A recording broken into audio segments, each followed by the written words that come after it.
የቅል ዶክተር የአፍያው መንደር የወንዶችን ብልት አሳሪ ሲህሮች የሷሂሮች የጭካኔን ጥፍጣፊ ወንድም ዓለም ይህ አይነቱ ሲህር ባንተ ጥፋት የሚከሰት ነው። ያው ሙሉ ለሙሉ ባይሆንም 50% ያንተ ጥፋት ያለበት ህመም ነው። ጀናባን አለማውረድ፣ ጧሃራ በአግባቡ አለማድረግ፣ ውስጥ ያሉ ጸጉሮችን አለመላጨት ከዚህም በላይ አሉ። እነኚህ ሲህሮች የሚሰሩት ታማሚው ከላይ ባሉት ህይወት ውስጥ ይሆንና ቤት ውስጥ ሊያጠቃህ የሚገባ ሰው ዘው ብሎ ይገባልህና የውስጥ ልብሶችህን ለዚያ ሸይጣን ገባሪው ጠንቋይ ጥሎለት ይሄዳል። ያም ባንተ ላይ ተደግሞ የእድሜ ልክ የብልት ታሳሪ ሆነህ ትቀራለህ። የሚታይብህ ምልክቶች ክፍል 1 ፊት ላይ አንበሳዬ ስትልህ የነበረችው ሚስት አሁን ጅል ሆነህባታል። ያም ማለት አልጋ ላይ አትጣጣሙም።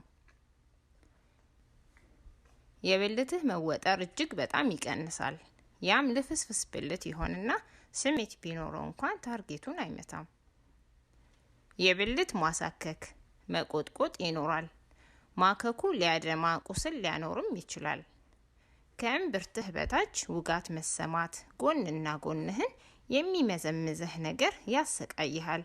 የሚገርመው ስትሸና ከውስጥህ አሲድ የሚወጣ ያህል ይለበልብሃል።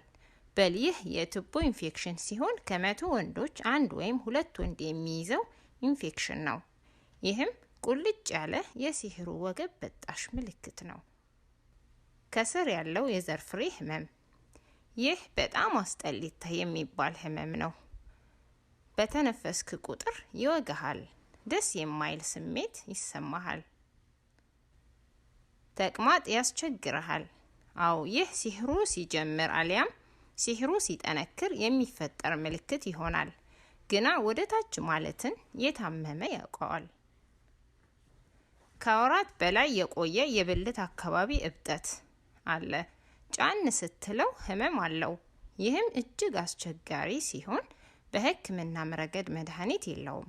ይህ በሩቅያ ከታገዘ ወዲያው ይጠፋል። ግና ከቆየ ሊቆይ ይችላል። ወሲብ ሲባል ወንድ ልጅ እጅግ ፍላጎት ያለው ፍጥረት ነው። ያንተ ግን የተገላቢጦሽ ይሆናል። ሁሌ ምክንያት ትፈልጋለህ። እርሷን አይተህ የተጋጋለው ስሜት የተወጠረው ብልት ወደ ፍጻሜው ማምራት አይችልም፣ ቶሎ ይወርዳል። እነኚህን አይነት ምልክቶች ሲያዩ በአፋጣኝ ሩቅያ ያስፈልጎታል። ኡስታዞችን በማናገር ሩቅያ ይጀምሩ።